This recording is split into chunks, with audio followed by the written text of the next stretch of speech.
Hi everybody, so here we are with master artist Jerome Epinette, who is one of the, I am very proud to say, one of the most important olfactory artists working today.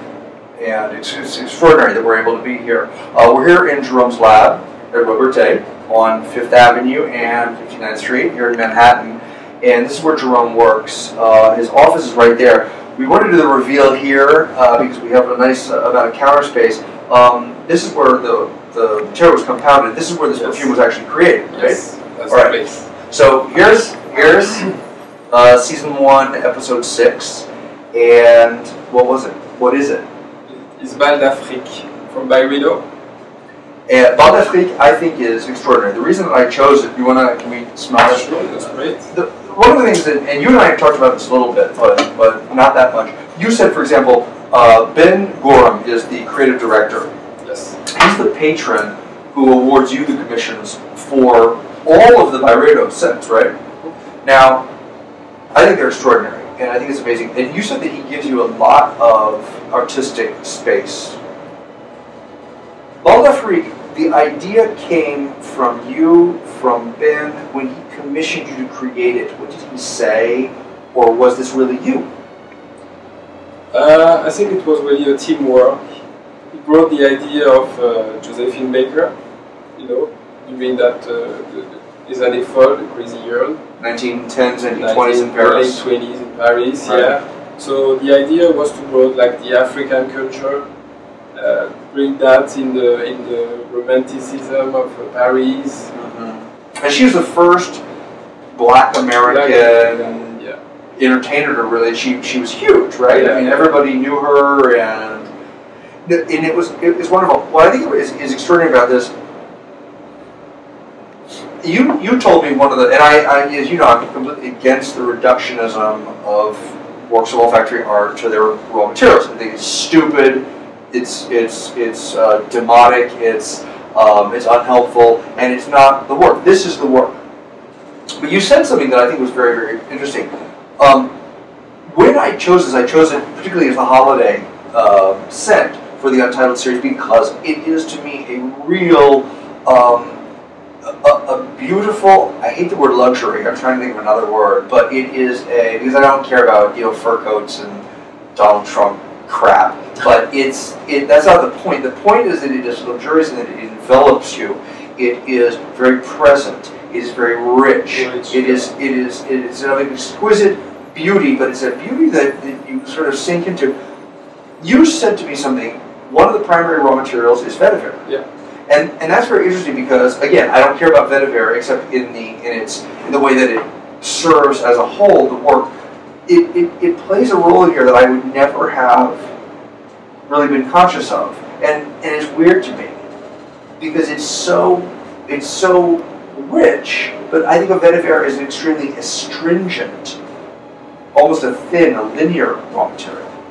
No, I think it gives the heart of the fragrance. It's like the woody note, smoky note, earthy note. Yeah. That is really the signature of the fragrance.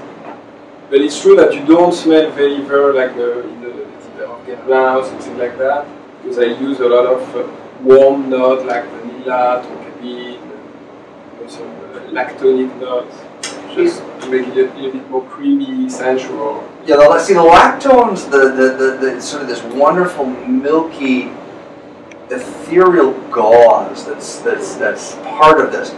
It is not as gauzy a scent. It's not as diaphanous as Gucci Rush, for example, by Michel Amirac, who was your teacher, yes. Right? It is more concrete.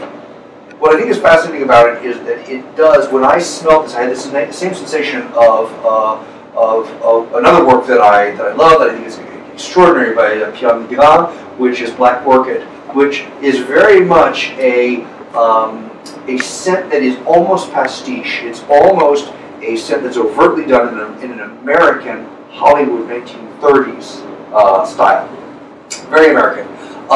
But Pierre did something that really made it into the 21st century. There was a link with the 21st century. It's a Black Orchid. It's a scent of today. It's a work of today, but with this wonderful borrowing of this style, this transformation style. To me, L'Afrique is the same. It was enveloping, and it was startling, and you sense another era, but you transformed it. I think one of the reasons is that the structure is so clear. The structure of this is rock solid. I assume it's the vetiver. It is not this. You're past the Jiki, sort of this huge thing that comes out, and it almost has no definition. It just fills space. This does not. This is more is designed so that you can actually get an idea of the perimeter of the work. I think it's not clean, which is a stupid word. It's an almost useless word anyway. But it has a structure to it. It's wonderful. It has the 1930s. You can imagine this existing then. But the richness also is 21st century. There is a clarity to it that places it in the century. I think is absolutely wonderful. Were you thinking about that? I would say yes.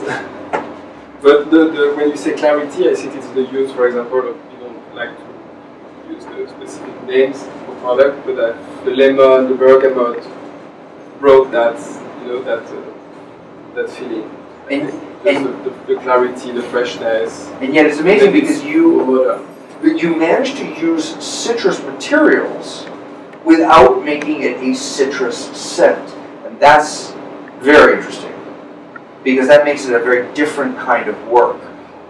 Usually those lead. And here, I think they're absolutely incorporated into the structure. They're in the design. They do not lead. It does not in any way, I don't think, smell citrus. There's none of that translucence. I think of this as being almost opaque, which I think is very funny. It's not one of these light-filled scents. It has huge presence. It performs beautifully on the skin. It's wonderful. I just think it's a glorious work of art. So, I hope you guys enjoyed this. I think that L'Afrique is really stellar. I think it's one of the most spectacular works of the 21st century so far, and we're looking forward to having you back. Thanks, guys. Thank you. Bye bye.